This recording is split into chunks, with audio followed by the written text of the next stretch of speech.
It's been a minute, guys. I know it's been a minute. I know. I've been all over the place. I've been traveling the world. Maybe not traveling the world, just a few places. But overall, I've been busy. I even had time to drive around and shoot some more videos for y'all. But I decided to show face. I decided to show face today so that you guys know that I'm still alive. And I've decided to shoot a video for you guys. I've decided to do something, just talk about something related to cars, something interesting. And I thought of Mercedes-Benz. I like Mercedes-Benz. I'm a big fan of Mercedes-Benz. So I thought, let's talk about it. Let's talk about a few things that they are doing wrong. According to me, this is what I think. It's an opinion. If you all disagree with me, let me know in the comments. If you think I'm right and you support it, also let me know in the comments. But it's just going to be like 3 or 4 things that I feel like they can steal from other brands, especially BMW, because this is their main competitor. And I feel like BMW is doing these things right. So Mercedes-Benz needs to steal these things from BMW. And this is going to be the title of the video.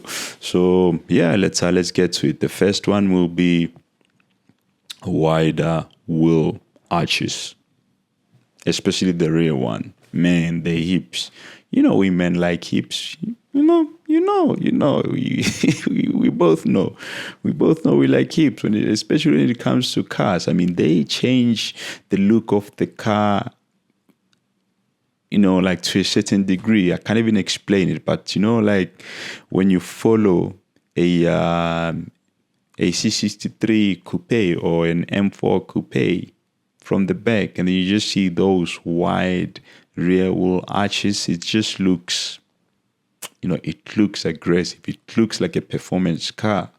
And then you follow a car like the C63 sedan or saloon or whatever you call these 4 or 5 door cars from the back. It just doesn't look, like a performance car until you look close and then you see those AMG 63 exhaust and you see the badge and you're like, yeah, this is a serious car. But the wider wheel arches, they make a big difference. And for some reason, Mercedes-Benz just refuses to do it on their saloon or sedan cars. And BMW is doing it on all their M cars. The M4, the M3, the M2, they all have wider rear arches at the back. And it looks so nice. It has so much presence. You look at it and you already know that this car means business. So Mercedes-Benz refuses to do it, and I don't know why. It's a missed opportunity. Second one, special edition cars. And this one hurts very much because, like I said, I'm a fan of Mercedes-Benz. They make great cars. But it hits home because I feel like we missed out on such great cars in the last few years because they don't want to do special edition cars. And it's very weird because they were maybe one of the first ones to do it in the modern era, 2000s and beyond.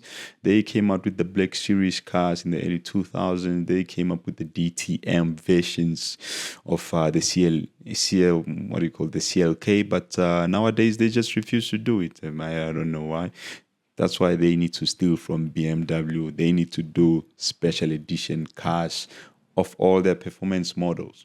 BMW is doing it from the M4 to the M2. You have special edition cars. You have the M4, the M4 CS, you have the M4 GTS, you have the M4 whatever. And then Mercedes-Benz is just saying, no, we're just not going to do it, right? We're just not going to do it. So it's weird. They already do it with the GT, but the GT is another level of cars, right? It caters for a higher end market. They have the GT, GTS, GTR, which is my dream car, by the way. If you want to donate that car to me, feel free. I will take it. I won't say no. And they had the GTR Pro. They had, the King, the Black Series. But for a car like the C63, they just didn't do it. They just refused to do it. And that's why I said earlier it's a missed opportunity because after this W205 C63, they moved to a 2-liter. We didn't get a W205 Black Series. And they canceled the V8 on that line of cars and they move to the 2-liter. At least give it a nice send off, If you're gonna break our hearts by putting a 2-liter in the C63, maybe go out with a bang. Maybe go out with a Black Series. Third one is the price, And this one is a tricky one because some people will say if you can afford it, don't talk about it. But for me, with Mercedes-Benz, I feel like they're at a weird position. Why I'm saying it because they are always the most expensive out of their competition, but at the same time, when you watch all these reviews, they're always, reviewers are always complaining about their cars when it comes to build quality. Personally, I can comment because I drive a BMW. I've never been in all these cars that reviewers are complaining about, cars like the GT63S. I've never been inside one and then after that go out and jump in an M8 and say the GT63 has worse build quality or it uses worse material in the interior and stuff like that. But many reviewers have been saying that. And if you're going to be charging more for your cars and people are complaining about the quality of your cars, then it becomes a bit weird, right? If you're not going to use the best material, then charge a bit less or charge the same as your competition. So but build quality ultimately is the most important thing. And if you are charging more, you have to be the best at it.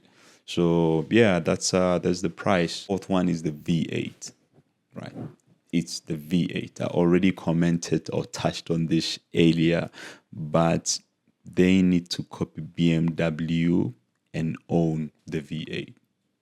I'm saying they need to copy BMW because BMW is owning the inline six. It's owning, they are known for their 6-cylinder engines from the B58 to the S58 in their M cars.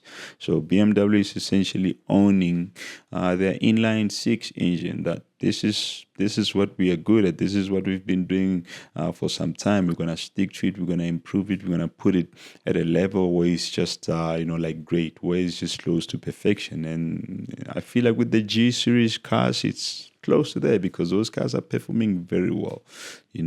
People are saying the engines are reliable. People are happy with the emotion and the feel of those engines. And now we have seen them on the videos. Those cars move. They're literally like almost hanging with the M5s and the E63s, and they are just like a class below. But those G series M3s and M4s and M2s, those are very quick. And I feel like this is because BMW, like Porsche, stuck to what they know, right? They know inline six. BMW, they know inline six, and they improved it. So Mercedes-Benz was supposed to do the same. We know them for V8. They make some of the best V8, and they've been doing it for some time. From the 5.5 liter to the 6.2 to the 4 liter, they make great V8. Personally, I feel like they should have stuck with the V8. If eventually we're going to transition into electric cars, I feel like they were supposed to go out with a bang. Just like the BMW is doing with the G series. Just, go out with a freaking bang. Give us the best V8 ever, that when we transition into electric cars, we're just going to be like, man, I wish this could continue, but it's not the case with Benz, especially with cars like the C63. So yeah, those are the things I wanted to talk to you all about. I'm gonna drive a bit more POVs. I'm also gonna show you what I did to the car or where I am with the car, and then I'm also gonna do videos about certain things on the cars on my car. And if you like this kind of videos, let me know, and then I'm gonna shoot more. It's a nice space. I like chilling here, so I'm okay to just chill and talk to you all. Just let me know in the comments. See you.